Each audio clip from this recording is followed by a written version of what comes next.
iTiS World of Worship Fellowship. iTiS is in truth and in spirit World of Worship Fellowship. Today is Thursday, the 5th of June, 2025. It's about 7 minutes past 6 p.m. East African time.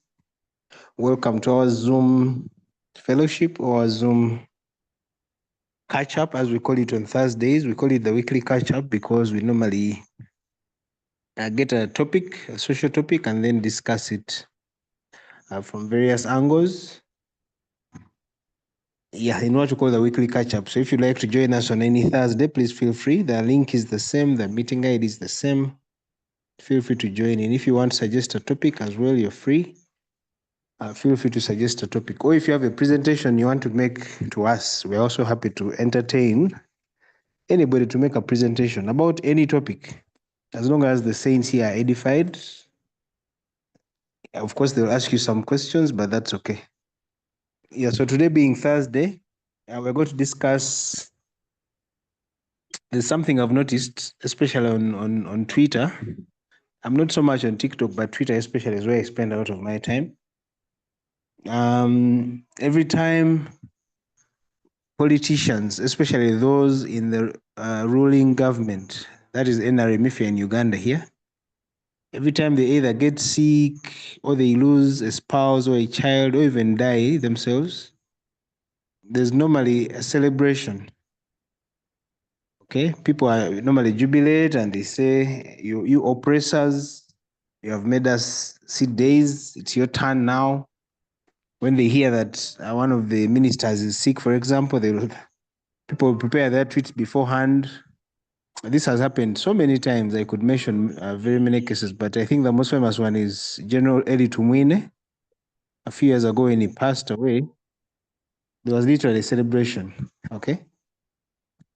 Yeah, and then of course in recent times, and the reason I was forced to bring this is because of what has happened recently. Mr. Francis Babu, Honorable Francis Babu, lost a son, Cedric Babu. And of course, the Twitter people were happy. They celebrated and said, you oppressors also die. I didn't know you guys could also die. Why don't you fix our healthcare system so that these guys could actually be treated here? That's because, of course, Cedric was in Aga Khan Hospital in Nairobi. A few weeks before that, former IGG and I think now Justice of the Court of Appeal, Irene Muliagonja, had lost a husband in Mulago. I think you guys saw the video.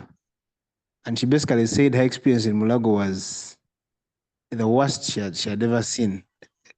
And for a person of her caliber, people were expecting maybe she would be flown out, as always happens with these big guys. Betty Kame is on record saying that, you see, for you, when you get sick, you'll die here in Mulago or wherever. But me, when I get sick, I'll call the president and I'll be flown out someplace.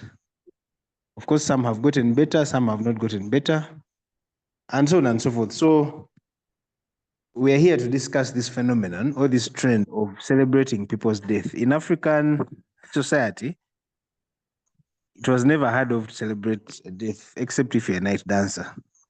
And that is because you're going to enjoy the dead body. Okay? But this has been normalized now. It is okay to celebrate. And of course, we're going to be asking ourselves some critical questions. Do people in these places with good healthcare, do they still die there? Do people in America die? Do people in Germany die, even with the best healthcare?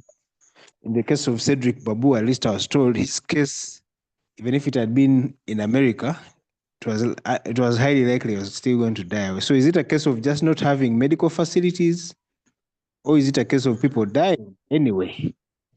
Okay? When people come out to celebrate, are they just expressing their anger because they have no other way to express that anger? Or it's actually justified for them to actually, release that anger? This being a Christian forum, we're going to ask ourselves, as Christians, what should be our response to this situation? When Jesus was here, he told us, pray for your enemies. These are our perceived enemies, or maybe real enemies. But what are we supposed to do in a case where For example, Mohozi is sick tomorrow, General Mohozi, after putting people in the basement and so on and so forth. So that's what we're going to be talking about. Peterson, I'm going to start with you since your microphone is already on. But this phenomenon of celebrating death, of course, if you were to take it a bit back, by the way, I think it is Bobby Wine who tweeted 2 days ago about when Idi Amin died, President Idi Amin died. The president is quoted to have said, "I will not mourn Idi Amin. He killed people. He messed up our country. I will not celebrate him." It was Bobby Wine who tweeted that thing 2 days ago. And I think it was in response to his soldiers, as they are called, who are celebrating the death. So, yeah, Peterson. First of all, why has this trend come up? Or is it even new anyway? I think people always celebrate death, but silently. I think Anita Omong must have been happy inside her heart of what happened, or even President. She's called the president of Tanzania, because These death days they call her somehow. Idi Amin Mama. Sorry. These days they call her Idi Amin Mama because of what she's doing to the opposition. But she's Sululu. Yeah. So usually, death, people celebrate death because it clears the queue, and the people who are in front of you, they move away, then you take the next step, and this happens, I think, in all aspects of life. Business, your competitors has actually not died, but then your competitor has gone bankrupt, you celebrate internally. So we celebrate because we compete for these things. It's your enemy who has what you have. So when he dies, then that means you're going to take it over. But the celebration of Twitter and Gen Zs and foot soldiers, it's out of frustration. These people, in quotes, they have been frustrated by this government for a long time, and whenever the government or people who are associated with the government hurt, they feel happy because the pain that they think the government is putting in them is also transferred to these people. So they feel happy that now you see, you're also in the same situation. And then lastly, the celebration is on certain people.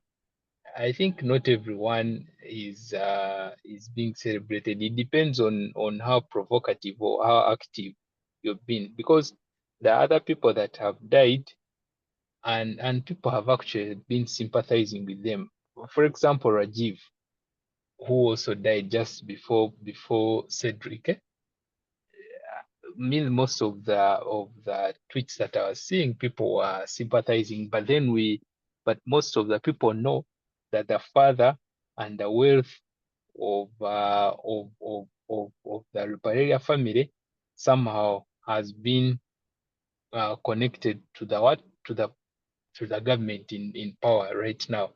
So I think it's how provocative you are, or whatever you've been saying before. So the anger boils because of what people say and what people talk about. And that's why whenever they get into problems, people celebrate their problems they have fallen into. But in a nutshell, people are always happy when something happens and it was maybe obstructing you, or it had your things. You become happy. You thinking that, for example, if like your boss dies and you're next in command, you'll be warming up to take over the office. So, but not doing it openly that you go out and celebrate, but in your heart you be like, now I think I'm going to take over this office. Thank you. Thank you, Peterson. So Peterson is saying that we all celebrate death. Let us not pretend We may not come out to Twitter, or we may not pull out the drums and sing and chant, but we celebrate when our enemies die, when they have misfortune. You give an example of if a boss passes away, as the next in line, you'll be warming up for that seat, and so on and so forth. So it seems to, Spencer seems to say that it is normal in this part of this side of eternity, this broken side of eternity. Okay, and of course, we're going to expand this to the parents, because some of these kids are facing misfortunes. For example, Cedric was political, of course. He was NRM, he was PLU. It is on record. But some of these kids are not even political animals. So how far should you pay for the sins of your father or mother, for that matter? I think that's another thing we're going to discuss.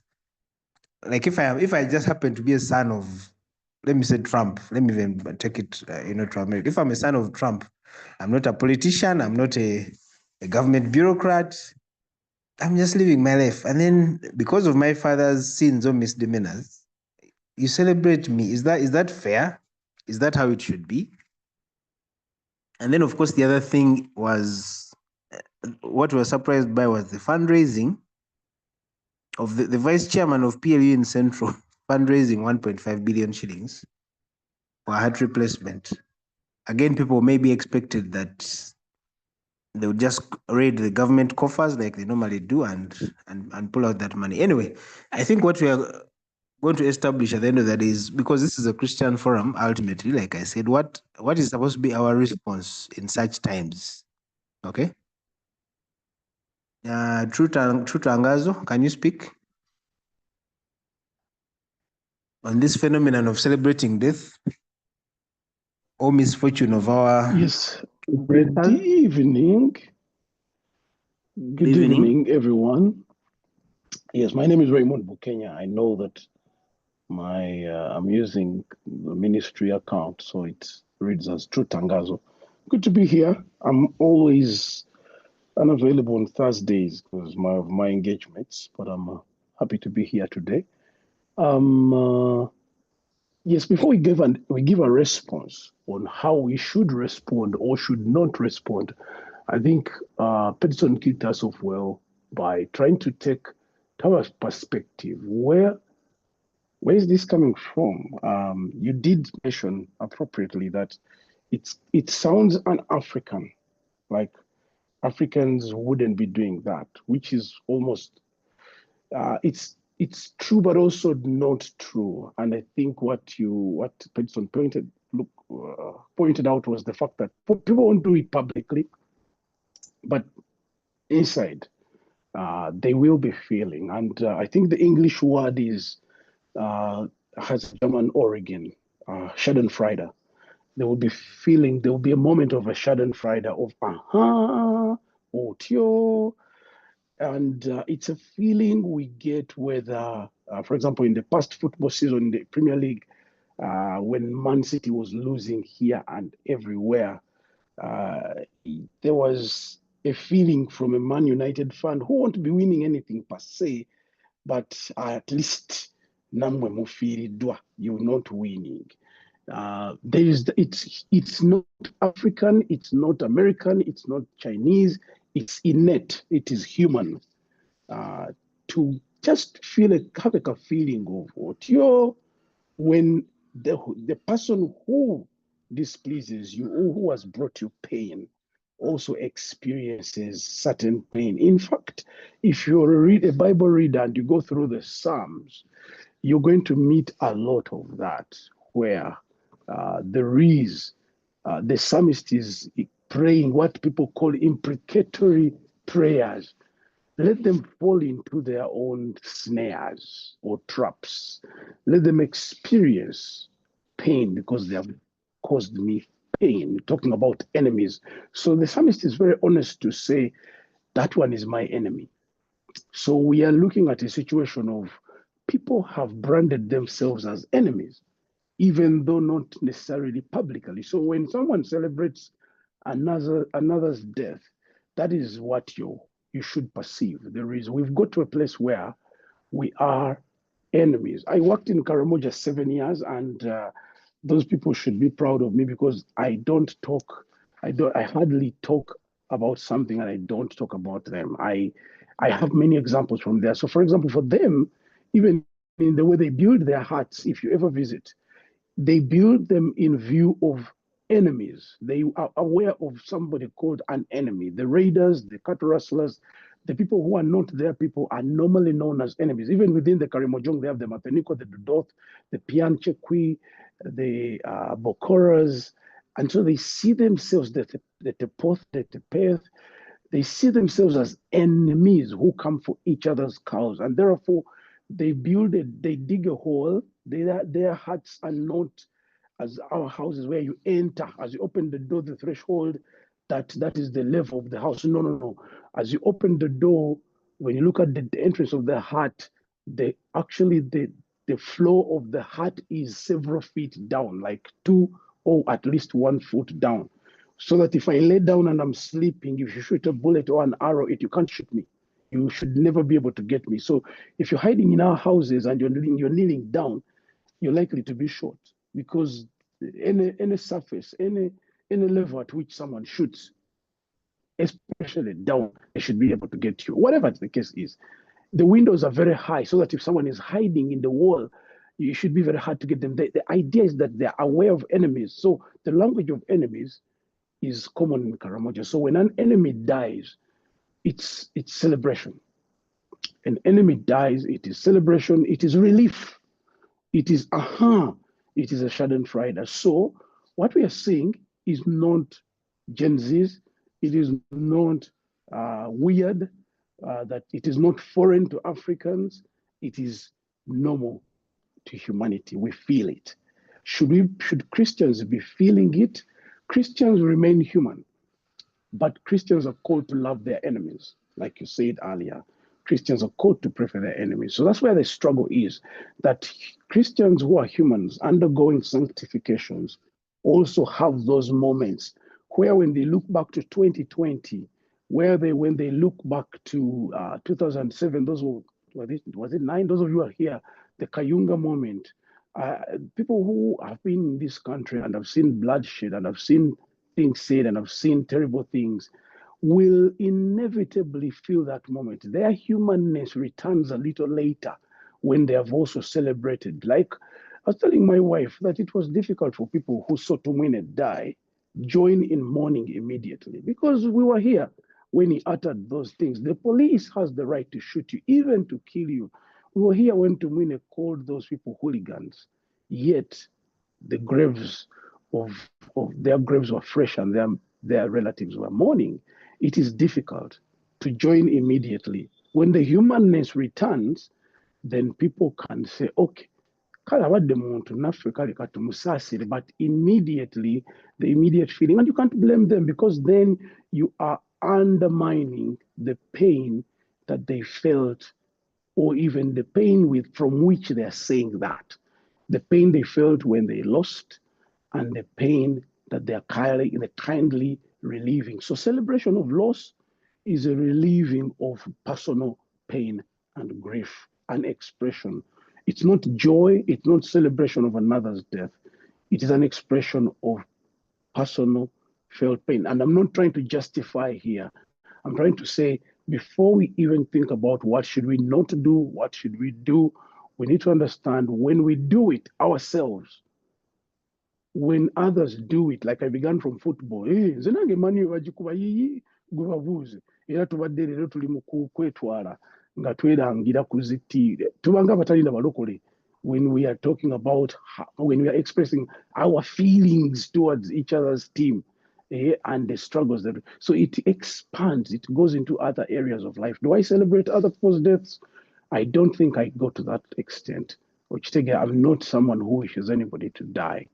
But understand, when people do that, I think I do. I think I have a place for saying, I can see you, I can hear your pain, but I pray that we will return to the place of humanness. And then, if you're a Christian, you return to that place of having a conviction of what God would feel, or what God feels. In fact, in Ezekiel 18, he says, I do not delight in the death of any soul, but I call each and every one of you to turn and live the fathers and the sons, repent of your sins that you may live. I will leave it there, but I'll just say, for starters, we need to understand. Then we can bring in our view of no, we shouldn't.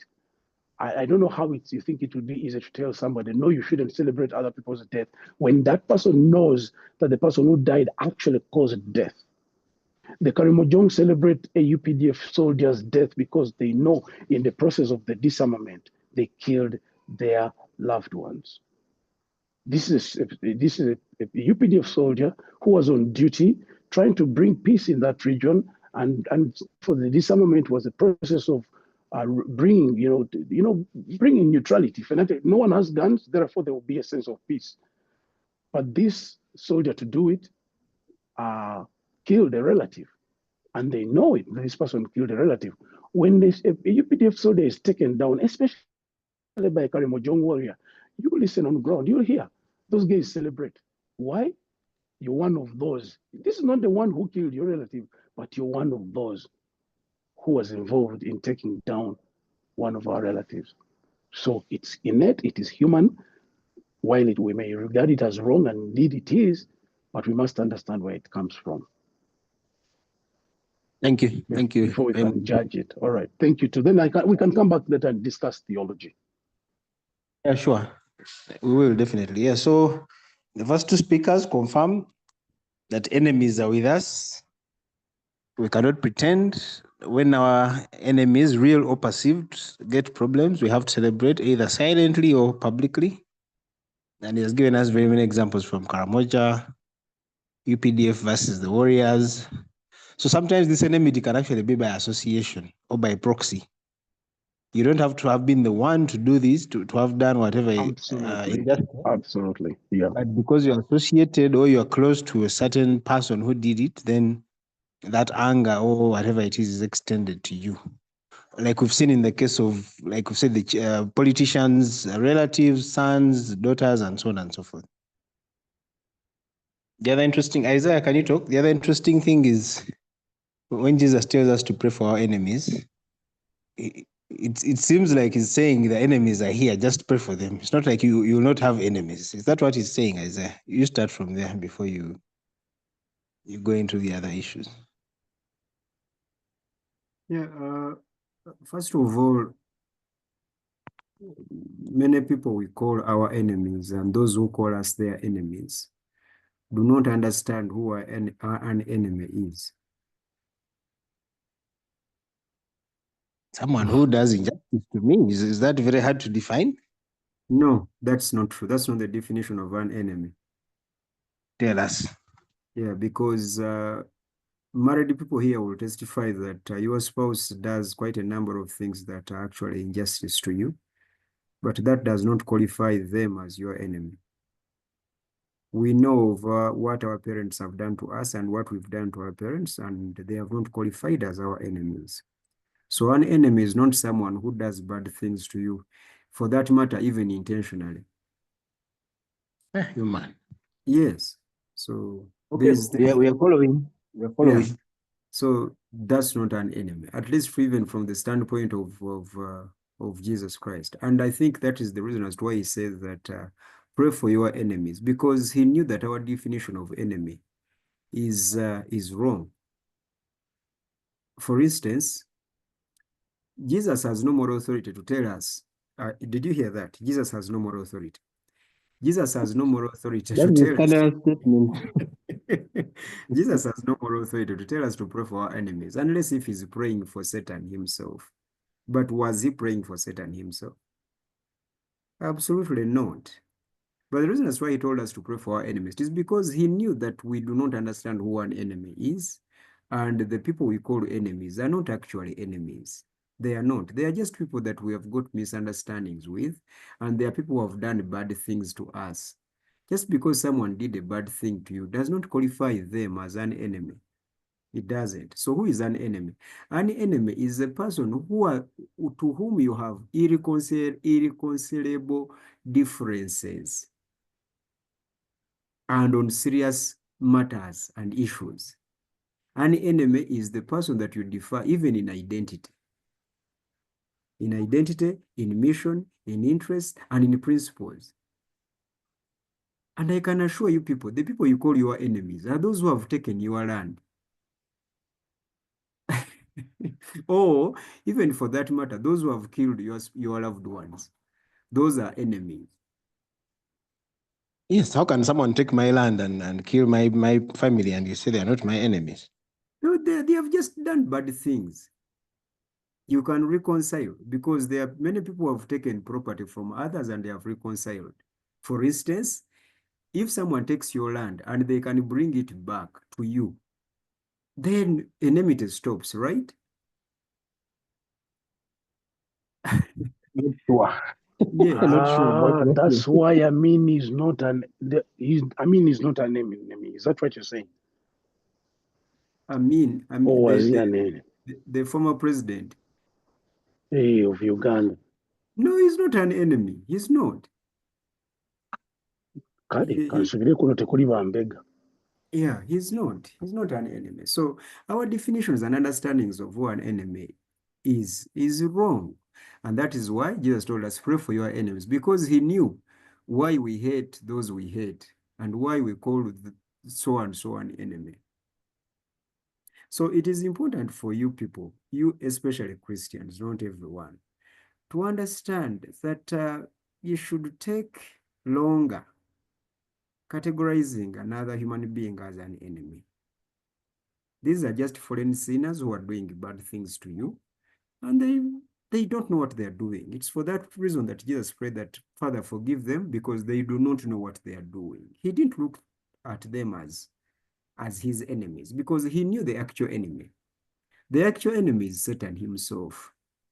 Because in an entire eternity and in omniscience of God, God cannot reconcile with the devil. There is nothing that can be fixed between the two. Nothing. But if you have issues that can actually be fixed between you and your enemy, that's not your enemy. That is something that you have problems with, someone that you have problems with, and challenges. So moderator, for me, I wanted to respond to you. So to understand, you're saying an enemy is one with whom you cannot reconcile, absolutely reconcile. Yes.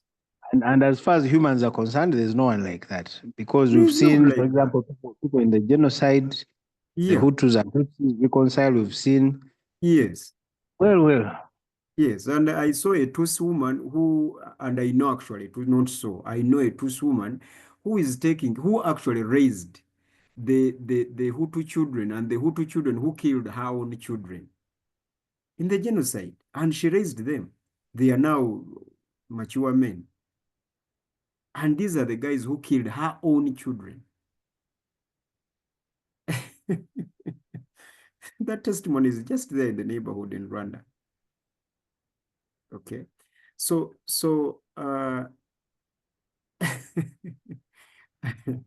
right, what exactly are you confused about? And of course, we'll give him a chance to also submit. That's the beauty of this place. Yeah, We sure. can always agree to disagree. It is healthy here to disagree. Yeah. And everyone has a chance to give their view. Yes. Absolutely. So for me, that is it. I just want to warn myself and others to be careful labeling fellow human beings as enemies. We should understand what enmity is, because even in the Bible, there will be enmity between the viper Satan and the son of the woman. That there is enmity. There is enmity between Jesus Christ and Satan. There is no point in eternity that the two can reconcile. The devil cannot repent, and God cannot forgive the devil. These are eternal enemies. One has to consume the other by all means. They cannot coexist. They cannot sit on the table. They cannot even agree to disagree. No. One has to hunt the other down by all means. So if you are here and you have an enemy, really, you have to be careful. He's saying that Christ told us to pray for our enemies, yet said enemies. I am saying that Christ told us to pray for our enemies because he understood the confusion that we have about enemies. The people that we called our enemies, we're actually not the enemy. That's why he told us to pray for them. That's why he said, if someone hits you on the right cheek, turn on the left, because they are not the one hitting you. You are confused. When we start looking at fellow sinners as enemies, we start targeting the wrong target. And this is what the devil wants. The devil wants the Tutsi to look at the Hutu as the problem. And yet is the devil himself using the Hutu. And in the long run, the devil is now using the Tutsi to hunt down the Hutu after the Hutu have massacred the Tutsi. It's the same thing that is happening. Israel has got that paranoia that everyone hates them because they are the people of God. And look at what Israel is doing to others, like in Gaza, killing everyone, even innocent children, because these are enemies. The same thing is happening between the whites and the blacks, the racial wars. Why? Because we have failed to identify the actual enemy. Who is the actual enemy? We are looking at ourselves as enemies, and we are killing each other. So this is why, psychologically, God told us that you love your enemy. Okay, now that you have considered them your enemies, okay, just love them. Because he actually intimated it and demonstrated to us, Father, forgive them, for they do not know what they are doing. Now, which Roman soldier didn't know what he was doing by hitting Jesus Christ? Which Jew didn't know what he or she was doing by giving up Jesus Christ and asking for Barabbas? They knew, but they did not understand. That's what Jesus is telling us. Thank you, Isaiah. I'll bring you back later. There are two ways to participate. You can raise your hand like True Tangazo has done, or if you're in a noisy background or on the move, you can just type your comment in the chat or question. I'll be happy to read it out. That's how you'll be able to participate in this. So raise your e-hand. True Tangazo, your hand is up. Before I go to the next person, I know you'll come next, Justice. True Tangazo.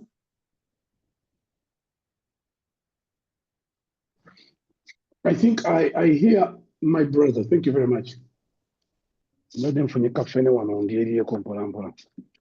I hear my brother Isaiah what he's saying. I think we need to be honest and know that the devil is not our enemy. The devil is God's enemy. Even then, when Jesus is saying, he doesn't say enemy singular, who is the devil, because that is the enemy. He says enemies. And I think I want to dare to imagine that he knows what he's referring to. Perhaps he would say the agents of the enemy, the ones in whom the devil, who is our enemy, would do agency. So the ones in whom he will work. And so he does know that we know who our enemies are. Or by the ultimate enemy is the devil. That is enemy, not enemies.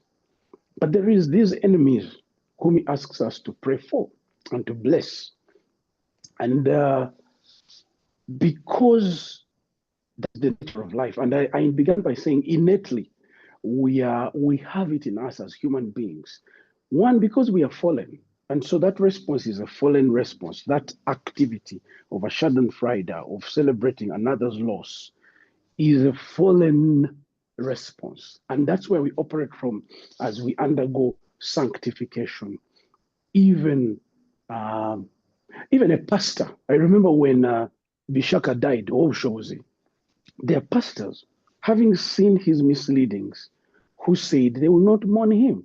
When TB Joshua died recently, having seen the things he did and the misleadings he did, it was said, it was there. People said they would never mourn him. Why? They warned him. This is a guy they brought to book. And believe me, it is a biblical principle that if a brother does wrong, and you tell him openly, and then you warn him, and then you bring him before the elders, and then they try to do whatever they. And this brother refuses. What does the Bible tell us? Bible readers, do you know what the Bible tells us? You treat them like an unbeliever. Count that as an enemy. Hey, that an enemy yaganye mutemu mwesonyiwe okitegeera. And I'm not here. Okay. Count me as a devil's advocate in this case. All right. I'm trying to say, there is such a place for an enemy, and the enemy, knowing that the ultimate enemy is the devil. Agents of the devil who accept to be used by the devil become enemies. Or in this case, and you used a very dangerous example in marriage.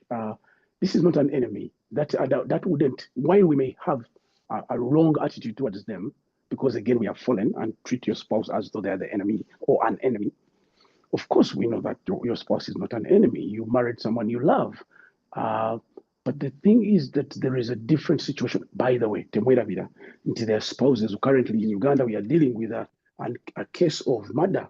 Family chivagita kawat ka ilinyalivudde mu mutwe omukyala alina namukomera bamu bail kawat Henry something Katanga family. Yes, Kasiwukira, the Katanga family. We deal in marriages also. We will know that people get, and you did hint about it, irreconcilability. There is a place where people are irreconcilably apart. And one funny man, well, I'll put it clear. My dad once said, you know, there are people, you Christians say, till death do us part. He says some marriages die before a person dies. And in this case, Katanga, their marriage died. It had died, but there was enmity. There is that enmity. So enemies are real, and let's not pretend about it. The enemies are real. Today, Orwaliro versus Genemo 7 are enemies, whether you like it or not. And you mentioned very well by principle, in regard to principles, they are not friends at all. They disagree literally on everything, how this country should be run. And if you put two categories, friends and or enemies, they can't fall in the category called friends. They are they are enemies. When they were in the bush, you could have called them friends. And so theologically, the enemy is different from the enemies. That's why the devil is not among those whom you can pray for or you can bless. If you're going to pray for enemies, you've made your point. You can never pray for the devil. Yeah. So yes, well, thank you very much. But I'm just saying that we need to differentiate between enemies and enemy. The enemies are agents like us. We too can be enemies to others. Thank you. Thank you. And if you're not Justus, if you'd like to participate, please raise your hand, e-hand, or you can type a comment in the chat. There's a comment for you. We'll come after Justus. Thank you, moderator. For truth, in the near future, I will ask a priest and True Tangazo to tell us about the devil. But in this case, I believe in two things. Number one, I don't support the celebration of whoever dies or whoever gets a misfortune. The concept of enemy or the concept of bad or good is never true, because it is due to expectations or due to limited knowledge about something. And that's why people brand their friends, people brand their fellows as enemies or friends. And it is not a must that if I'm not your friend, then I am your enemy.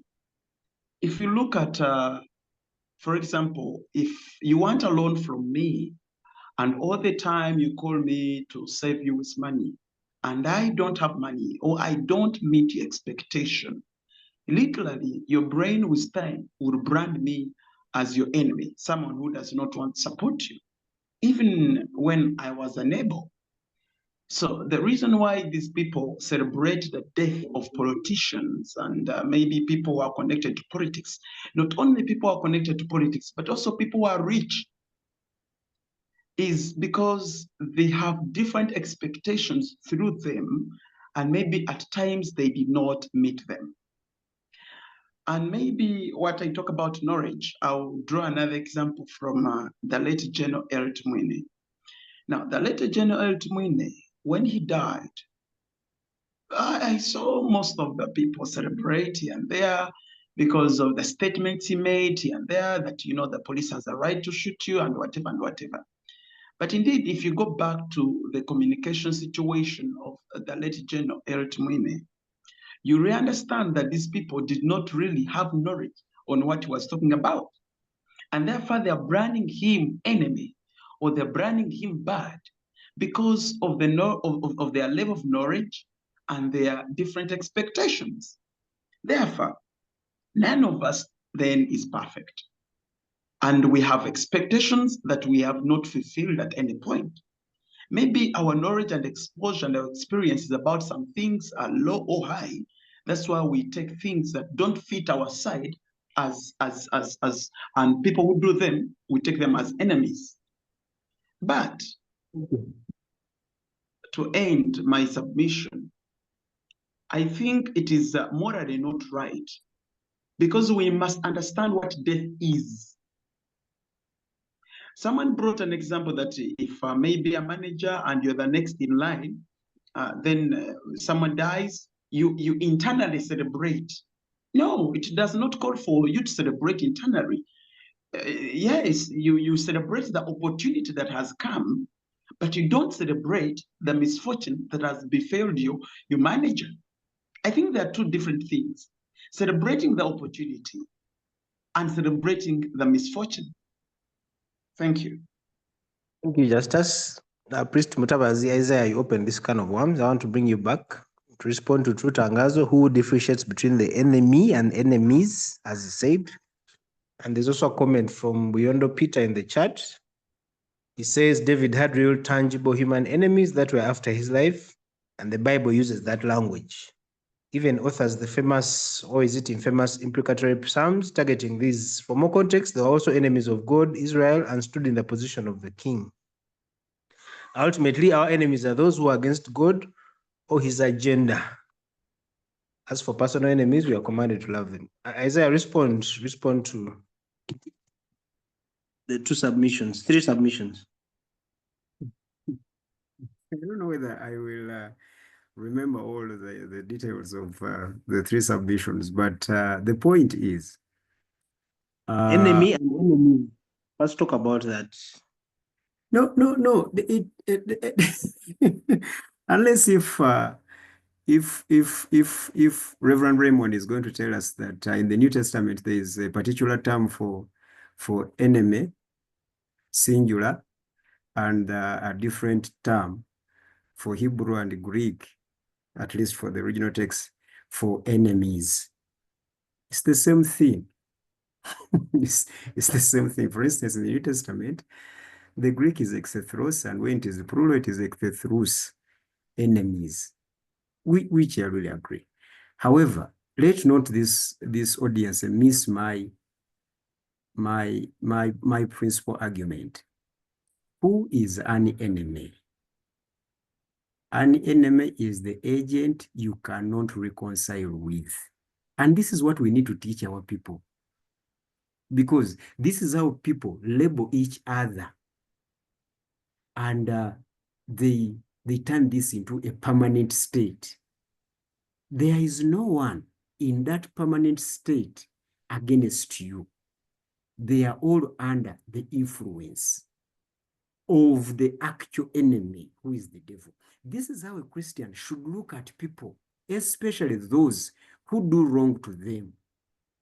We are Christians. We shouldn't look at people like other secular people who are not born again look at people.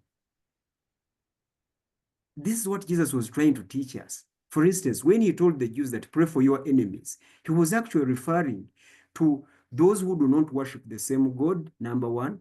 Number two, those who are not of your tribe.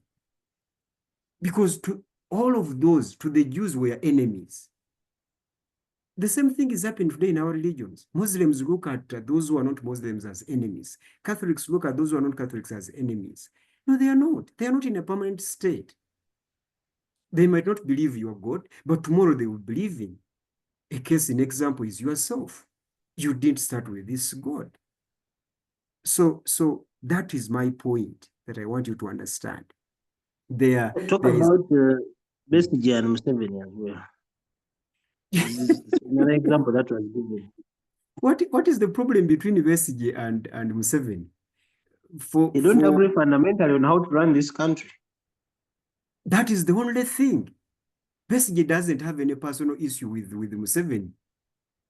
The problem is how this country is run. I will give you an example that I've kept giving you. The problem between Satan and God is not how the world is run. No, that's not the problem. The problem is who each is to the other. As simple as that. Besigye and Museveni can coexist in a Uganda that is run the right way. They can coexist. Museveni should fix whatever Besigye wants to be fixed. And you won't see Besigye on the streets, not even in prison again. That is not enmity. These are problems between the two that can be fixed. Problem, one has refused. So really, you can't say that there is enmity between Besigye and Museveni, like one between sin and righteous. No. It's not like that. This is where you guys start from, and then you start killing each other. And I think it's not fair. It's not fair. Stop looking at people like Satan. People change. Now, when you start quoting the verses in the Bible, you are quoting from Jews who actually have those imprecatory prayers that Reverend actually talked about, where people who worship God are praying and asking that let the children of our enemies be smashed on walls. Is that Christian? Is that the Bible that you want to preach? Are those the prayers that you want to pray? As a Christian? Not at all. Not at all, because you cannot reconcile the imprecatory prayers with what Jesus is saying in the New Testament. The two are contradictory, and they're in the same Bible. So we need a proper interpretation of these verses and placing them in their actual context. True Tangazo wants to come back, and then I'll give a chance to the rest. True Tangazo. Thank you very much. Before I make this a debate between the two of us, I think I'm not in my brother Isaiah. I'm not in disagreement with you on the theology of who our enemy is or who our enemy is not. And I think that's what I was saying earlier on, because in my intro, I was saying before we discuss theology, let us see innately of which theology does tell us our innate situation as human beings, as fallen human beings, that on this side of life as human beings, who some are followers of Christ, believers of the Bible, are undergoing sanctification. What we cannot deny is that we are human. That the truth is, let me use a daily example. I am undergoing daily sanctification as far as road rage is concerned. I know I'm not the only one, and I'm not trying to feel good about this. When you're on the road and someone cuts you off, okay, and you know how arrogant our Ugandans can be, and especially, sorry for the Subaru drivers or anyone like that. A guy ateka logo ya Lexus ku Ipsam, naja nakuita koba nakubulinga, like they bully you on the road. They are bullies on the road. And internally, of course, it is for us Christians, we are told you just turn the other cheek, okay? Guy bullies you, you make way for them. Or you let them go and then thank them for bullying you, and then they go. Because that's what Christians have been told. You just turn the other cheek. Even someone touches your cloak, give them your tourniquet as well. Give them, like, Like, let them enjoy the bullying. And that's how we have looked at it. But it's another thing. A Subaru guy bullies you while passing the wrong side of the road, and you find them stopped by the police officer, the traffic police officer. And you're going to say, oh, I'm sorry. Oh, no, sorry. What are you going to feel? Raymond, is the Subaru driver your enemy in that case? Or it's just someone who... Adawuliriza nze just njogedde bwogezi nti abasubaru bakimanyi gwe. A Subaru saved me from staying in Karamoja last night. I was in Moroto last night. A Subaru guy brought me down. God brought a guy who I had not known. Yandavila St. James moves when I went to preach. When I stopped the car, the guy stopped and he asked me one question, what is your name? I said, I'm Raymond Bukenya. He said, you're Reverend Raymond Bukenya. You see it. I know you. That guy drove me from Moroto to Soroti for free. That's why I got a bus that dropped me to Kampala. So it's not like I hate Subarus, but I've seen them misbehave on the road. Am I lying? And when I find Ngabamukutte wali mumaso, I don't be like, oh, I'm sorry. In the Morocco, like I shouldn't feel bad. No, I will tell you 150% of the times I've said, temuyiga. You never learn, you guys. Subaru Zibawaga. That's how I felt. Am I sinning? Possibly. Will I go to hell for that? Possibly. And I'll repent for it. But the feeling naturally, I'm just telling you that this is not an enemy as you want to describe an enemy. All right? But innately, as a fallen human being on the fallen side of things, believe me, these things are going to happen till we see the grave. There's going to be disagreement. And I think what you're saying here, these are not enemies, and I agree with you. These are people we disagree with. So the situation we have here, whether we judge it morally, and I think Piamkama's question needs to be responded to. Where is the morality question here? Are we questioning the morality of the devil or the morality of human beings? What kind of morality? Are human beings responsible for their moral failures? And hence, are they enemies in their agency? Or are we exonerating them because there is a branded enemy already? So when we are discussing morality, at what point are human beings held responsible, hence, of their actions and willingness to walk into the category of enemy? Because why are we exonerating human beings when Museveni is on a daily basis justified for looking at Amin as an enemy or as a problem of Uganda? Because as a problem, who is a problem? Why is an enemy a problem or a human being you disagree with? Because now we have a category called problem, a problem to the peace. There's the enemies of development. Okay, so there's a question that we need also to address there. Are we exonerating human beings for participating in the agents of enmity? Yeah, I think that's also Biamukama's question in the chat. And Isaiah, you open this kind of worms, you'll have to answer. Yes, I had it. But what I'm saying is, what I was emphasizing is that, yes, I was emphasizing that let's not downplay people's responses because the devil is the enemy. Okay? You cannot rape someone and then you say, Stani Yankoze Cesar. Okay? Or you kill someone over land and then we say, Stani Yamukoze Cesar. You kill someone over land and then we say, no, it was the devil working through you. If it was the devil, then we should just be forgiving people and say, again, it was the devil. Finally, friends, by the way, we forget that while this is not a biblical concept, we are in a sort of animal kingdom where a hunter celebrates the demise of the animal which they hunt, and therefore they go eat it. You don't see lions make a party, but they celebrate when they are able to take down a prey.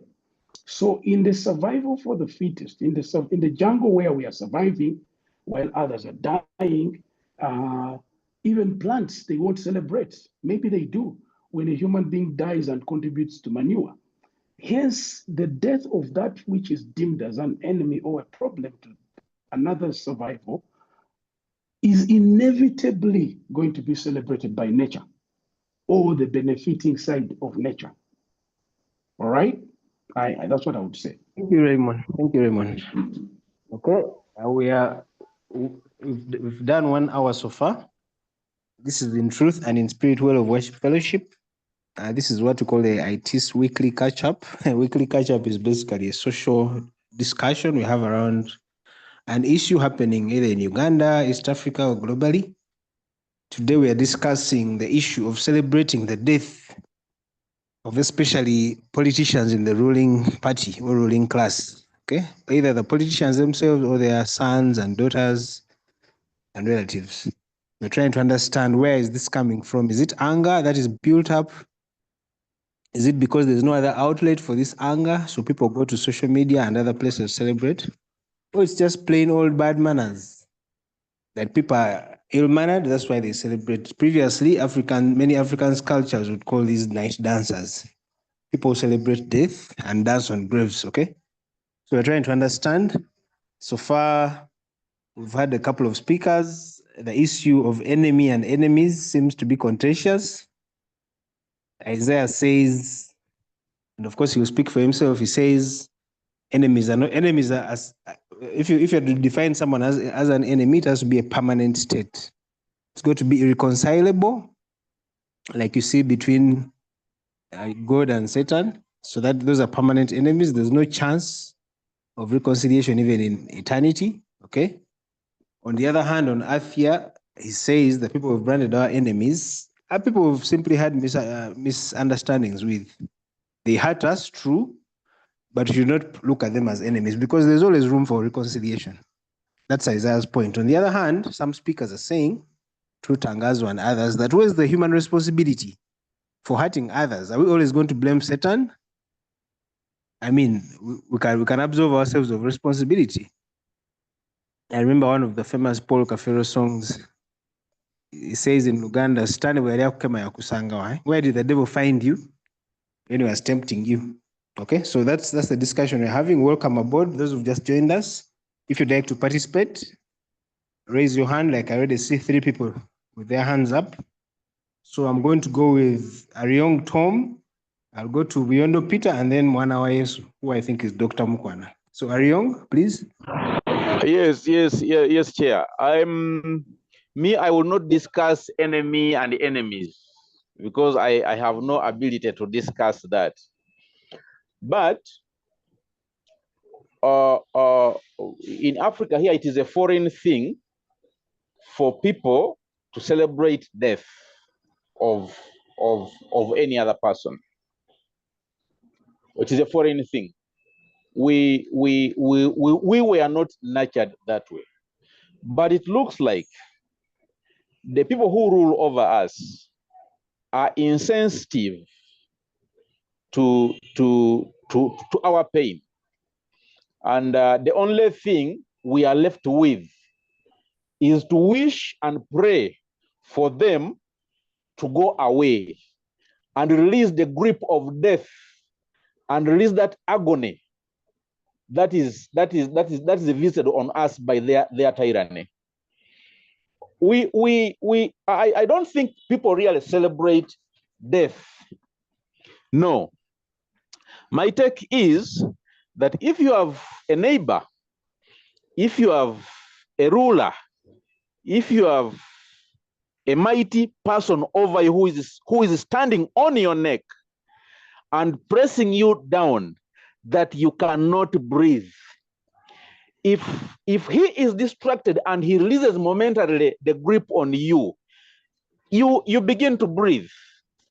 Now, if that person is taken away by whatever force, either death or a mightier person or his wife or whatever, and then you are no longer under this pressure, then you are not celebrating his death. You are celebrating that you are now free and you can breathe and you are released. It is a misnomer for people to think that those who celebrate the Eli Tumwine's death were celebrating when he died. We are celebrating his death. No. First of all, those ones who think Tumwine when he died, people celebrated and they did wrong, kept quiet when Tumwine was saying the police has the authority to shoot you, and not only to shoot you, but shoot you and kill you. Tumwine was talking about death. Now death has visited him and he's gone. And people are celebrating that the person who promised us death is no longer there. Therefore, we may live another day. He is here telling us that we shouldn't celebrate death. But he is quiet when the person who dies and people are celebrating says that we shall kill you or kills others. I think it is a contradiction and some unfairness. Thank you, moderator. Thank you. Thank you, Young. Beyond Peter.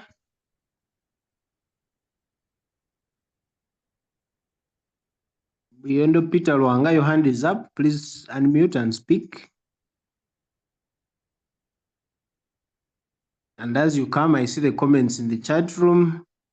Mpanga is saying this is a religious gathering. Lagoon, Okay. Pride Lagoon is saying I've been taken away from the topic. Yes, Beyond Peter. Yes, thank you for those that have been sharing. I've been following. I joined in a little late, but I love the conversation. I think in yeah, But your network is terrible, or is it me? Keep breaking. to piggyback from the previous speaker. Can you guys hear him very well? My mind goes to His network is not. the Exodus. Yes, yeah, my mind goes to Exodus 15, when the children of Israel had just been liberated, and that song, the song they sang, and they are clearly celebrating the destruction of their enemy. Mind you, they had been under oppression for 400 plus years. So I think we see, well, you may say these are Jews, but we see a pattern that can grant an acceptable level of celebration of the destruction of your enemy. Okay? So I think it is not out of,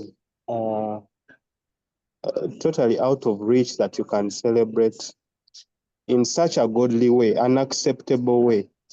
Okay? But again, the same Bible, I think, tells us that we are not to celebrate the demise of our enemies in a certain sense. Yeah, I think it's, saw it in Job.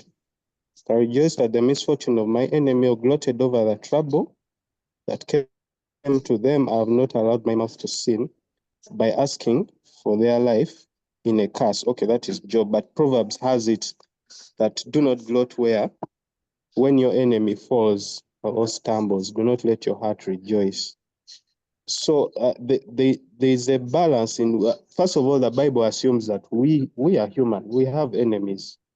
I mean, we can use any language to shy away from that, but we have people we don't like. There are people that we actually do not like. And you wouldn't like someone, for example, who tortures your child, or someone breaks into your house and they are before you, they are there to kill you and take your property. You would not call that an imaginary enemy. Or yeah, so maybe the other comment I had is when you wish that your enemy faces a punishment or a sort of repercussion for what they have done, you're emulating the heart of God, a just God, who also executes punishment for those that are unjust towards others. So there's that aspect of wishing. You're not wishing them bad, but you wish that maybe through punishment, God teaches and reproves them and redeems them. So if that is that, yeah, okay, let me. I think you've made your point.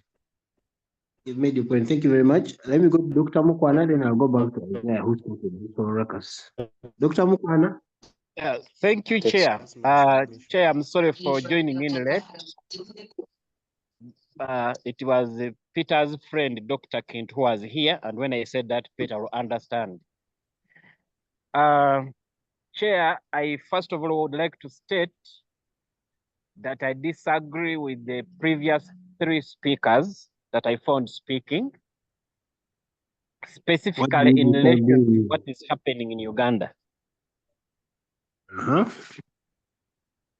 The people in Uganda celebrating the death of those they perceive to be their enemies are doing it because of ignorance. And Chair, I want to explain, and I want to start with Tumwine. When Tumwine says that the police has a right to shoot and kill, is he warning you or is telling the police to kill you? Isn't it true that the police and the soldiers and whoever has the gun, they have that right as long as they perceive that you are an enemy? So why is that statement quoted so much? Isn't that ignorance? When somebody says, you people, police has the right to shoot and kill if you reach a certain level of provocation. Isn't that right? Is he commanding the police to kill you? He's just sharing information. And then you're busy quoting the phrase and celebrating that, hey, you've died. Secondly, that very man, Tumwine said that you people, if you want to take power, draw close to us, learn from us, then we shall learn to trust you. And slowly but slowly, hand the power over to you. But if you threaten us, we can be extremely dangerous. Is that wrong? Anybody who is threatened, well, even if you have killed somebody there, and you are caught somewhere and you're threatened, don't you see many times when you see a murderer, you hide, because once he's threatened, he's more dangerous. So whatever Tumwine said, I don't see, that's why I labeled it, Chair, that it is sheer ignorance. Number 2, let's come to Cedric. Distinguish General Tumwine from our Tumwine here, please. Oh, Some yeah, people I'm talking about General Delete. Our Tumwine here is the humble man. Now, Chair, let us talk about the second man, Cedric. What is wrong with Cedric being a friend to the CDF? If I went to school with you, for example, or if we are village mates, or if somehow we met, you are high placed and I'm not, and we are friends. In your high position, you, let me put in quotation marks, misbehave. How is my friendship with you your problem? Surely, why should Ugandans celebrate Cedric's death? A journalist, a sportsman. What did he do to Uganda to deserve mockery? He's the vice chairman of PLU Central Region. Yeah, just being a friend. What has PLU done? That's what I'm saying, that it is sheer ignorance. Now, Chair, let me also tell you this, that celebrating the demise or the suffering of those perceived to be your enemies is derived from the queer theory. Queer is in LGBTQ. Queer theory, queer theory states that, I may not go into details, but one of the tenets they believe in is that vulgarization is the weapon of the weak. So if you are weak, you cannot fight back. At least you'd rather insult them.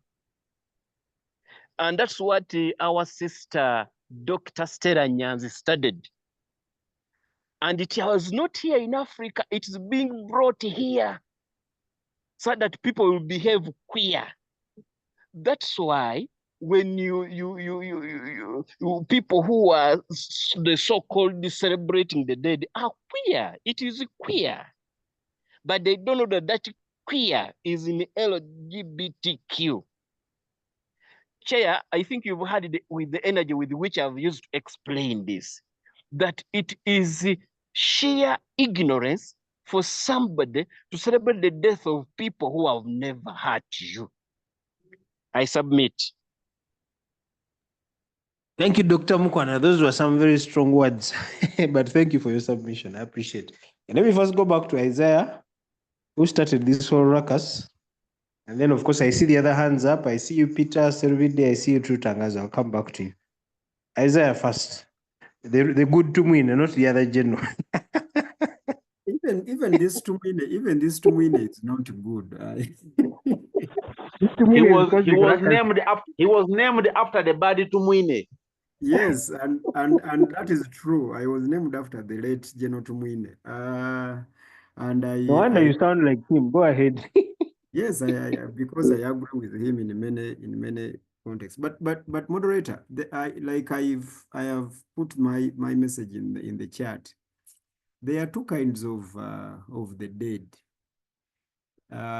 Whenever you go to a funeral, either a solution has died and is in that casket, or a problem has died. And on these funerals, we should stop the hypocritical eulogies, especially the Bukenya and the Seruvides, the people who from the central region, do not actually lie. The Baganda lie on 90% on their funerals. A thief dies and then they say to field omuntu atazikawo. Yandiziddwawo nakola ki? You see? Era Baganda bokka. Yeah, because you guys are the best hypocritical individuals, yeah, and that's why you Because are. you're online. Naye oli ku ttaka ya Kabaka. Oyogerera ebigambo kiko ekyo. Ekyo kitegeeza Tumwine mutuufu okwogera bw'atyo. So when the moderator, thank you very much. Thank you very much, moderator. So when a problem dies, okay, and he has been a problem, and we all agree that the brother or the sister has been a problem, it is all right for people to celebrate because he or she has given space for better people and has released or relieved other people. Like Brother Ryong was saying here earlier, it is understandable to celebrate the death of the problem. It is also understandable to mourn and grieve the death of the solution. And this is where now I turn to my brother Biamukama. We don't have to hold people morally responsible because that is later. We should live responsibly. That's what we need to do in life. Okay? Let us make right choices while in this life so that when we die, we are mourned and grieved instead of being celebrated and our death being celebrated. So for me, I think that is what matters. And this whole thing of celebrating politicians who die from the NRM and those who are celebrating are from the opposition, that is a relative celebration, moderator. because while the opposition is celebrating the death of General Tumwine, the NRM is mourning. So even this whole thing of this one was a problem, he said you have the right to shoot and kill, and yet the man was actually right. He was quoting the Constitution and the law. That was not even challenged by the lawyers, even by other legislators. But you see, people who do not like the sitting government will always celebrate any death in the authorities of that sitting government. And the reverse is true. Mr. Mpanga was here. I don't know whether he has left, but the He has dropped off, unfortunately. Yeah, unfortunately. Those people in the opposition, their chairman is Aryong here.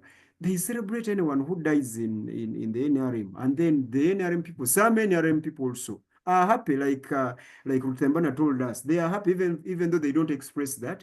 They are happy that someone has died. For instance, if Bobby Wine died today, some elements in the NRM will be happy. And of course, some elements in the opposition, really. So the celebrating of the dead is also relative because even the problem, looking at a person as a problem, is also relative. The person you call a problem is a solution. There's a guy here who was called Sobi. He died. And People who had lost their jaws under his knuckles celebrated. But when the daughter picked up the microphone, she said, tufiridwa taata abadde mulungi ng'atulabirira. She had lost a father. So, moderator, that's why I keep telling people, do you understand who the enemy is? Or you are tagging those who do bad things as enemies? Thank you. Thank you. Thank you. I would like to hear from those who have not had a chance to speak. So, Biamukama, I want to give you a chance. Pride Lagoon, a chance. Of course, Peter Selvide, whose hand is up. Peter? Hello. We can hear you. Thank you very much. I came late, but I've been listening in for now, I think 35 or 40 minutes. Now I have 3 or 2 points to make. First, I would like to ask this fellowship that when given chance, maybe next week or the weeks to come, we need to discuss the topic of judgment.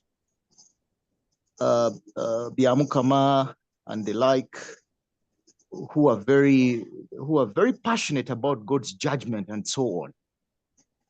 And I will ask a question as a layman: what does it mean for God to make a court judgment based on morality in a context where there is a human being who says, the good I know I want to do is not what I do.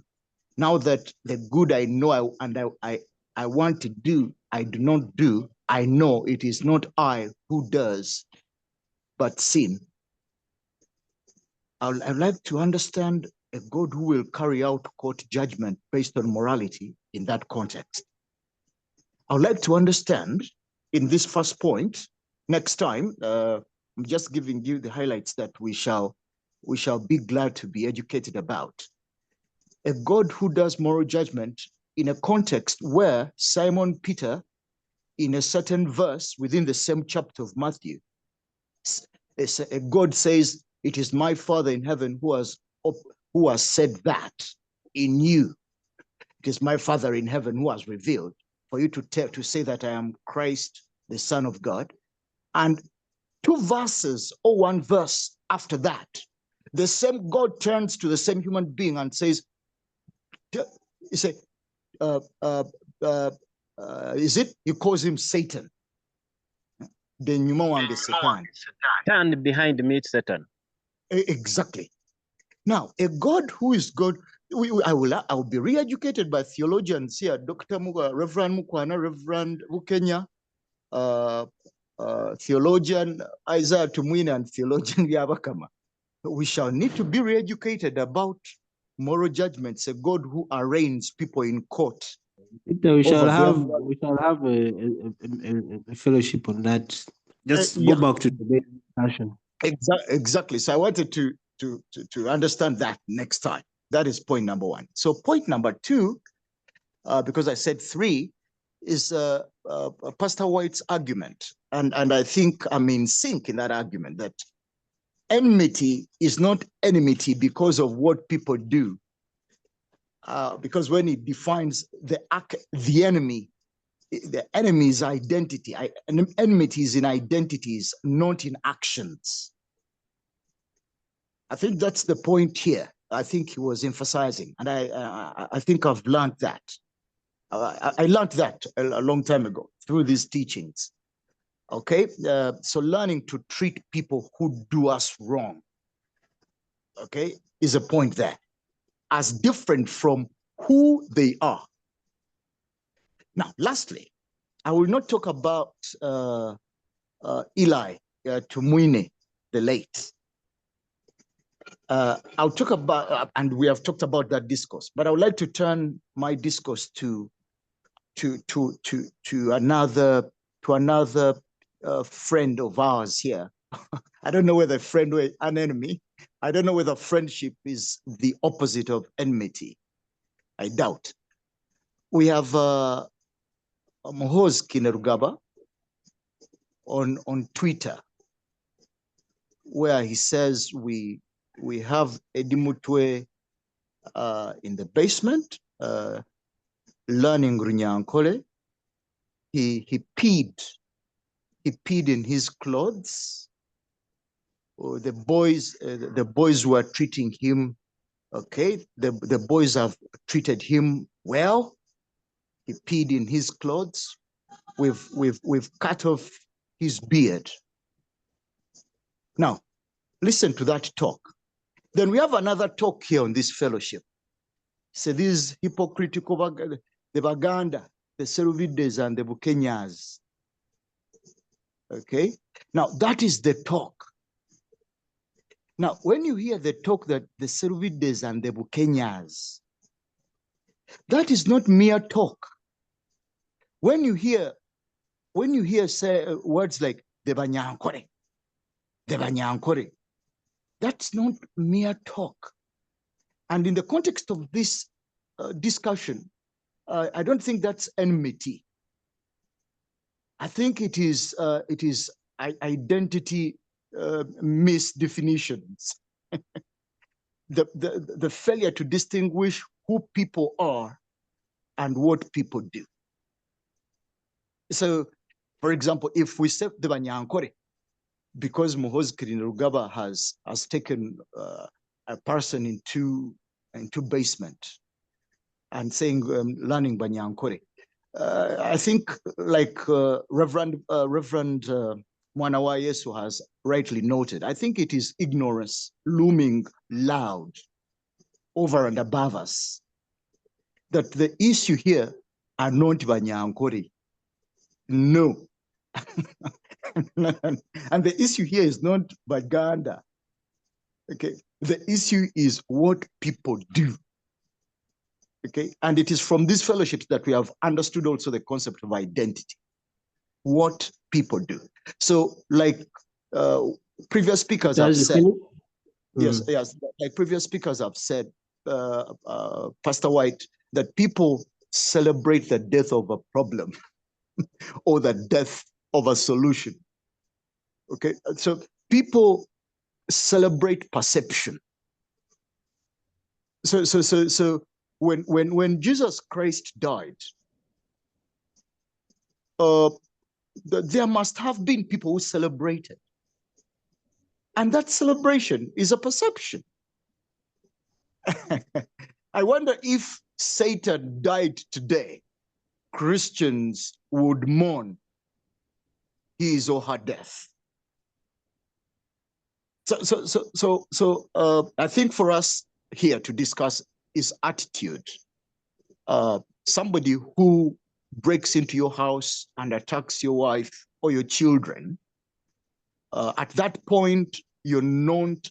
If you fight them, you're not fighting a human being. You're fighting an enemy.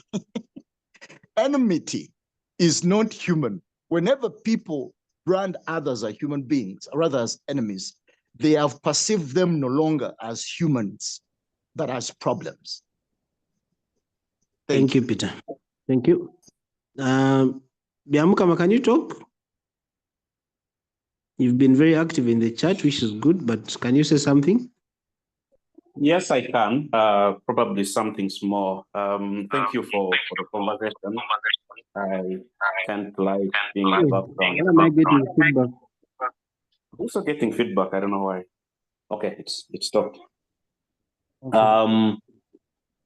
So two things. One, I think we cannot and may not need to downplay the fact that there are enemies, and that's part of what I was trying to communicate in the group, that the Bible isn't shy about mentioning enemies. It doesn't say people think they are enemies. It doesn't say so and so thought he or she was an enemy. It calls them enemies, and I don't think we should be shy in saying that. I think we can discuss as to whether the grounds for the enmity, the cause of the enmity, was legitimate or was misconstrued. I think that would be a worthwhile conversation, but I think it would be a different conversation. Now, if you do agree in that and do accept human responsibility in the sense that the people who say, murder others, the corrupt, or the rapists, or the defilers, and all that, are moral agents, they are morally responsible, then there definitely is a question. So when a priest, I do admire his desire for us to live responsibly and all to be remembered with tears on our deathbeds, but I'm afraid that's a utopia. That's sort of like thinking that we are enjoying or we can experience the age to come in its totality right now. But I think we live in a world where there is sin, where there is brokenness, and where we have police and justice systems precisely because there is a need for people to be held responsible. And that ties into the question of whether, celebrating is protest, celebrating someone's death is protest or a problem. I suspect it can be both. It's a protest in the sense that when a wicked person, someone who has actually been responsible for untold evils, whether it's Stalin or Hitler or Mao or Pol Pot, if you're thinking about their death, then definitely those who have suffered under their oppressive activities they do rejoice, they do celebrate because they have been, in a sense, freed from those claws. And to some extent, you might argue that they might see a way in which justice has been served. Now, we can discuss whether, justice has been fully satisfied or there will be another judgment to come.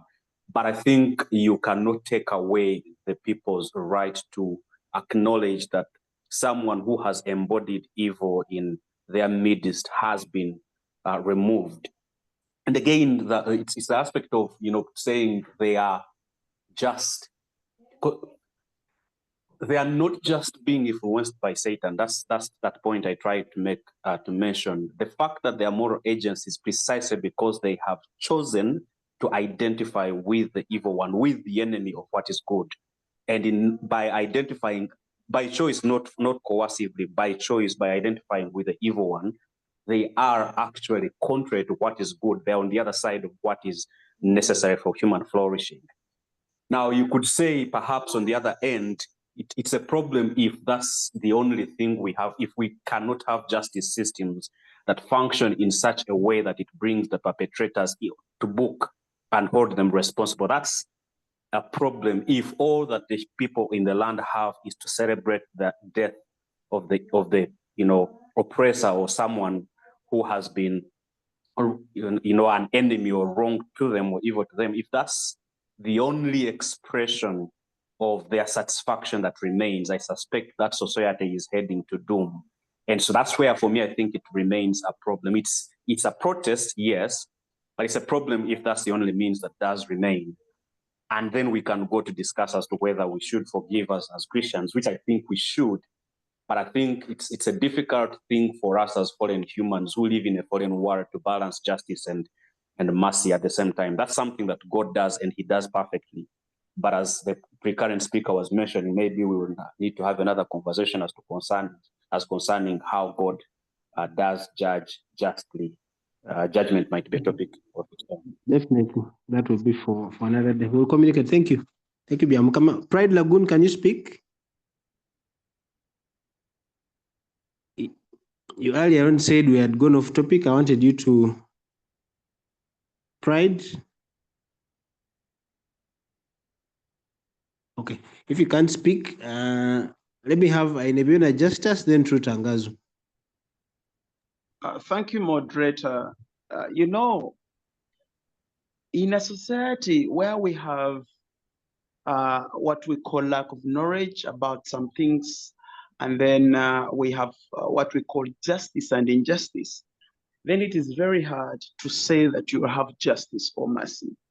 Look, someone will kill you, but still go to the judge and requests for justice, and he will prove that he's innocent.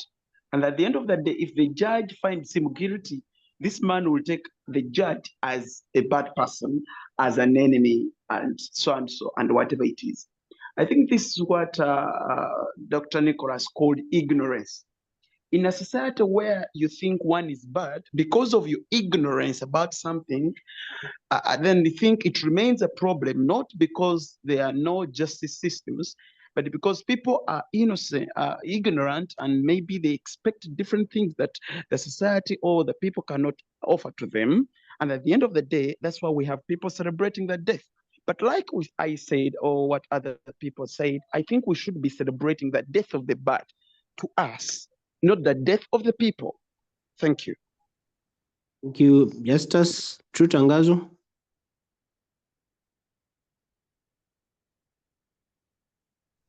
Thanks very much. I was off twice because I was expecting a delivery and they kept calling. And Nirvana brought out the point that I wanted to react to immediately when I raised my hand earlier. Guys, we're dealing with a symptom, and we will do well, like many doctors do, to just keep dealing with the headache and the headache and the headache. But the truth is that, friends, we are dealing with a symptom. What do I mean by that? And it has been highlighted. Before I get to that, I think accusation or ignorance is false. And I think, my brother, you exposed your own ignorance. I'm going to dare to say why. Because I didn't hear you highlighting the fact that you were aware that the people who are doing this or who are reacting in this way are in pain. And if that's if I don't hear you doing that, then I'm suspicious whether you are aware that this is a response, this is a symptom. These are people who are actually expressing pain. They're saying the people who are associated, and the questions were clear. They were saying, this guy is looking for money, and in all the people he associates with Tevarina Sente, and you're saying, what wrong has PLU done?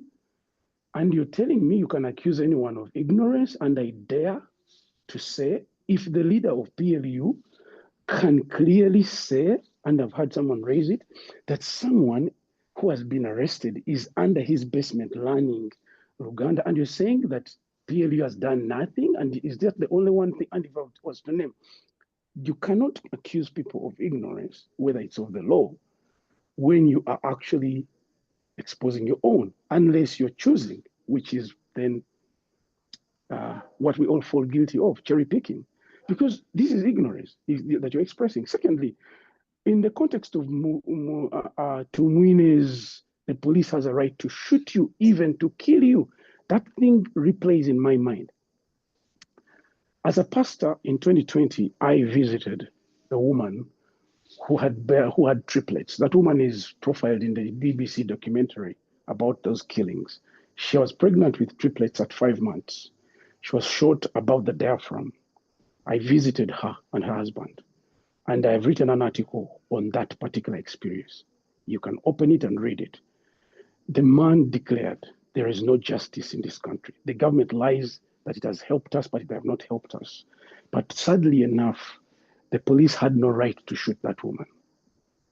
So for you to go on public and on a microphone publicly as a leader in this country to say the police has a right to shoot you, even if you can justify it by the level of violence, that's not what the police has a right to do to any of the human beings. The police has the right to maintain law and order.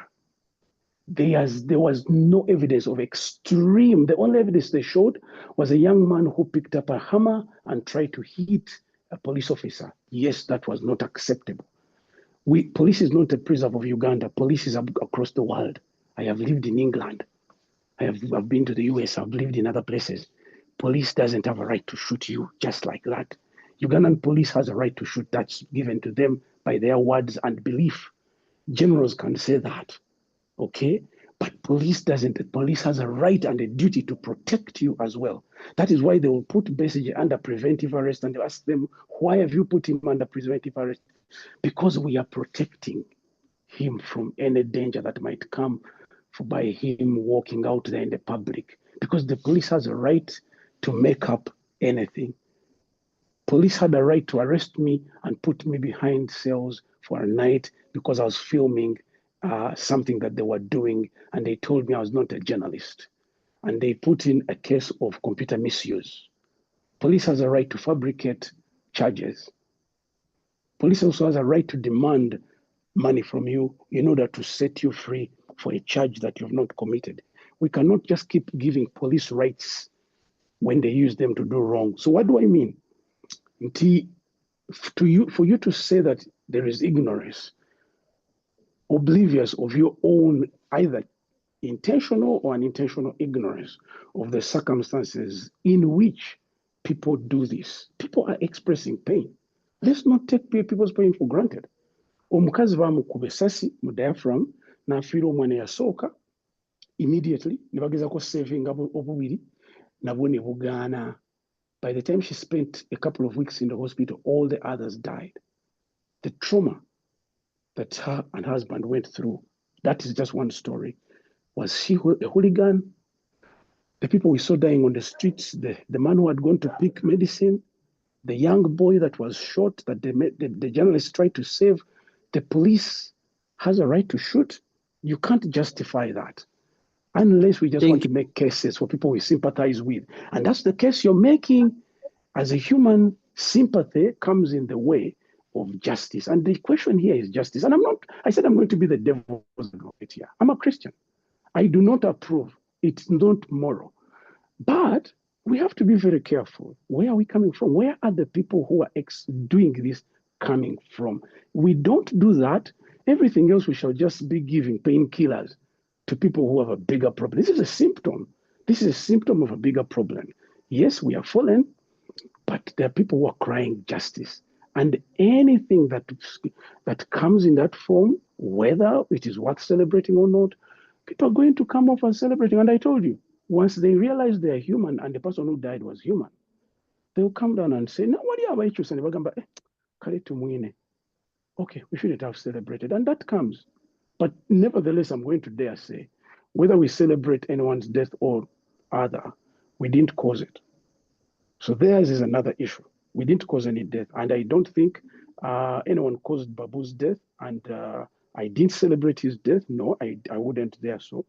I actually love Francis Babu a lot. I would never celebrate his son. Not that I would celebrate another person's death, but I'm saying I would never be found doing that. However, when someone does it, I first want to come and understand before I condemn them, before I look at them as savage.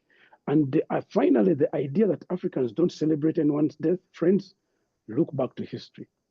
The Maji celebrated the death of the white man. That was a human, even if he was white. It's not true that Africans don't celebrate the death of others. Africans go out to war and they kill each other. And they go home and celebrate. The Karimojong, I will end with this. I know for sure they even get tattoos. If you go out to cattle rustle and you succeed in a raid but don't kill anyone, there's a particular tattoo you get. Should you kill 1 or 2, 3 people, you'll get 3 tattoos that represent that. And back home, the people who give it to you in a celebration. They put a mark, an arrow-like mark, to show that you successfully killed an enemy or someone in that raid. Africans, this is not foreign.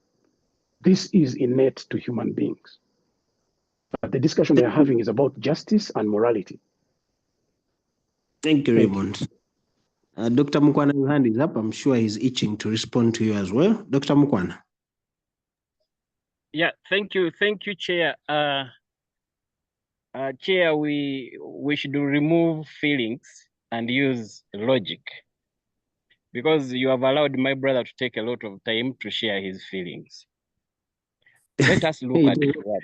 If somebody tells you, police has a right to shoot and kill you if you reach a certain level of provocation, has he told the police to kill you, or is warning you? That is simple semantics. Don't put feelings in these things. That's number one. Let me share. In 2007, we had campaigns in Makerere University. Students went to Bascon Hostel on Sir Apollo Kagwa Road. And the guard, not a policeman, the guard told these guys that they were not entering Bascon Hostel. And one gentleman tried to refuse and moved forward. The police moved a step behind and said, please don't come near. The guy continued moving and he shot him. He was shot to death. He's not a policeman. You know, when somebody is advising you that whoever holds a gun, be careful, he's going to shoot and kill you. Is it because it is Tumwine who said? What if it's somebody else who said? Would it have made a different sense? That's what we are discussing. When you come and say people are in pain, who is not in pain? When you somebody you're in pain. But we are sharing what is semantically and linguistically simple. Tumwine did not command police to shoot anyone. Neither did he approve the shooting. He was just advising you to be careful as a person in leadership. Let us come to PLU. What position is PLU in Uganda? What is it? What role is PLU playing in the leadership of this country? PLU is taking us to basement. No, that is a misunderstanding. The other is the CDF. PLU and CDF are two different things. And here we're talking about Cedric, not the CDF. So, ladies and gentlemen who are on this Zoom, let us understand this. You know, let me tell you, for me, I'm a supporter of Mao. I like Mao very much. Mao said, I remember during that very time, that for him, when he reaches somewhere, and the security will say, you're not taking this route, take this route. He says, I will not argue with them because I know they don't have time to reason. They are working on orders. I'll take a different route and continue with my campaign. But, you know, these who want to show them that they have power, they get the repercussions and then cry. Secondly, my brother Tangazo, we are living in a foreign world. You don't expect, there are errors everywhere. Even us where we're working, there are errors. There are injustices done on us in our places of work. Injustices are everywhere. Even you, in your ministry, there are injustices there.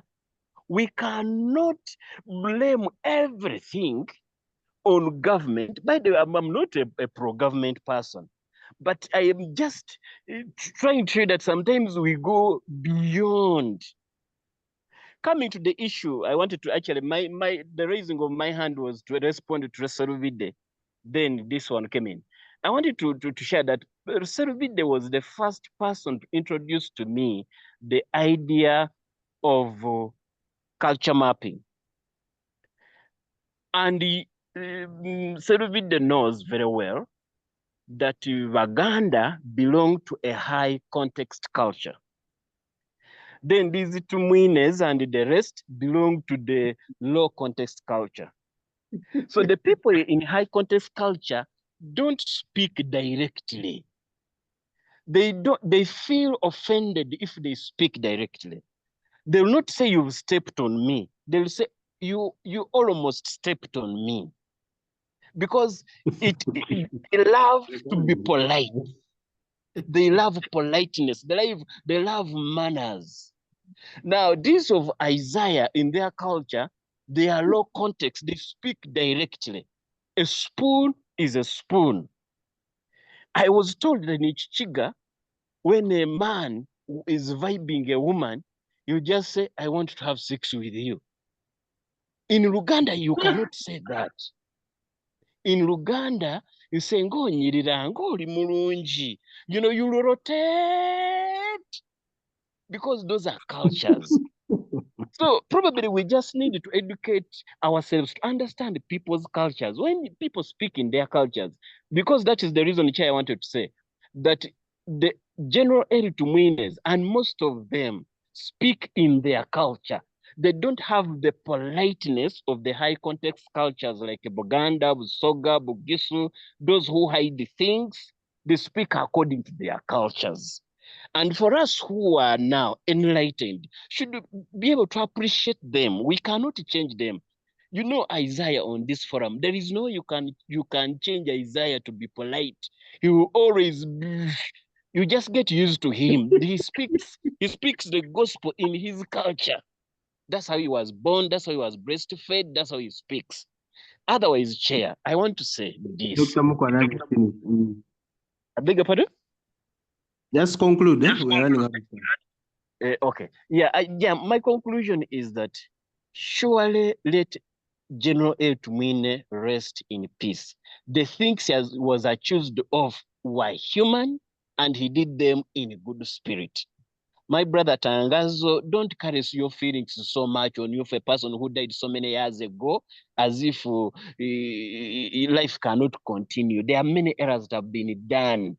We need to move on. These people who celebrated the death of the twins of Chivule, what had the twins done to them when they celebrated the twins? That's why I say the death of the twins. And everybody started celebrating because they want Chivule to feel the pain. You know, I don't know whatever he had done. But what I was trying to say is that let us appreciate that we are living in a fallen world, and in this fallen world, errors are human and they are part of us. Thank you. Thank you, Dr. Mukwana.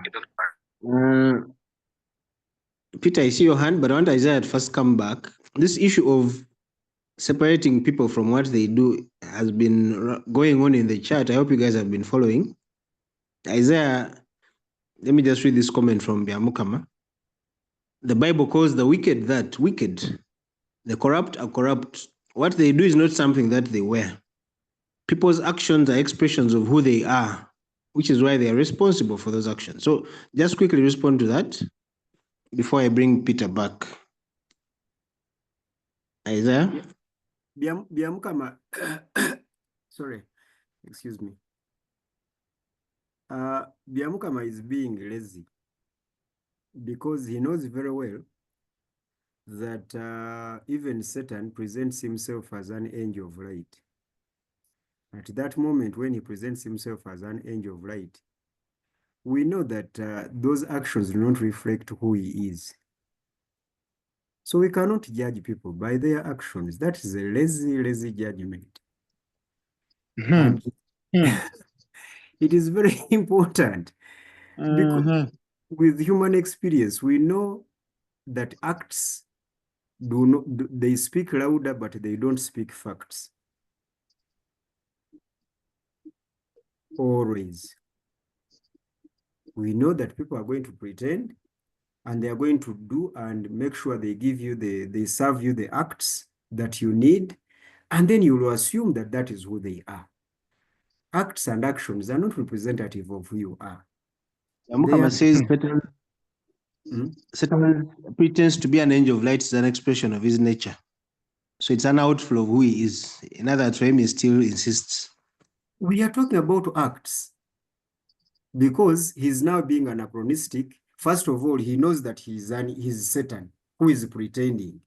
What about the person who is unsuspicious and doesn't know the angel doesn't know Satan before Satan pretends to be an angel? We are speaking at that level. That's why I say the Biamukama is being lazy, and he should stop that tendency of being lazy. He knows very well that someone who doesn't know the devil and who was not part of the plan to pretend like an angel of light will not tell that this is pretense. They will not. So we cannot judge people by their actions. Why? For one reason. Number one, acts can be acted. Just like the name of the acts, act, acting, action, act, start. They act, but that's not who they are. So that is the first reason. So if we are judging people by their acts, really, and I think that's why Jesus actually shifted that from acts to fruits. That's what the New Testament talks about. You shall know them by their acts. Is that what the text says? No. The text says you shall know them by their fruit. Because the fruit is from the identity. A mango cannot grow a jackfruit. It cannot. because it is a fruit by identity. So people are not always who or what they do. People are not always. Experience has taught us this, moderator. Okay, thank you. Because of time, let me move to Peter. Peter, quickly, in 1 minute. Yeah, my key takeaway is that when we perceive others as problems, we celebrate their death. When we perceive them as solution, we mourn their death. And lastly, until we understand that there is someone out there who perceives us as their enemy, we cannot treat our enemies right, or we cannot treat our enemies with sympathy. But when we come to a point when we understand that someone out there also has perceived us because of what we have done to them, either knowingly or unknowingly, they have perceived us as enemies. So when we shall be humble, we shall be humble. We shall be humble when we understand that in certain points, others have perceived us as their enemies. Thank you. Thank you, Peter. We have 2 minutes to go. Davis, you have not said much. Can you conclude at least? Dave on the mic.